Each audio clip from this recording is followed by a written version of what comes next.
ఇవాళ నాకు జున్ను తినాలనిపించింది అనమాట. అయితే నేనైతే ఎగ్స్తో అయితే జున్ను చేశాను. నిజానికి ఇలాంటి జున్ను ఒకటి ఉండిద్దని నాకు ఎప్పుడు తెలియని కూడా తెలియదు అనమాట. మా ఫ్రెండ్ చెప్పేంతవరకు అప్పటికి నాకు టచ్ ఫోన్ అయితే లేదు, తను కొనేసింది అనమాట. ఒకరోజు ఫోన్ చేసి మామూలుగా మాట్లాడుకుంటూ ఉంటుంటే జున్ను చేశాను అయితే నాతో చెప్పింది అనమాట. సరే ఎలా చేసావు ఏంటంటే ప్రాసెస్ చెప్పింది, నేను కూడా చేశాను అనమాట. నిజంగా అప్పుడు బాగా నచ్చింది నాకు.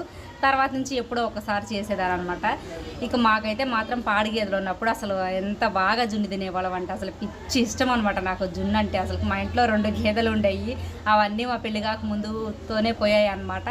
ఇక ఇప్పుడంటే మాత్రం ఖచ్చితంగా కొనుక్కోవాల్సిందే అనమాట. సిటీస్లో అయితే మాత్రం ఎవరు పోయాను కూడా పోయారు.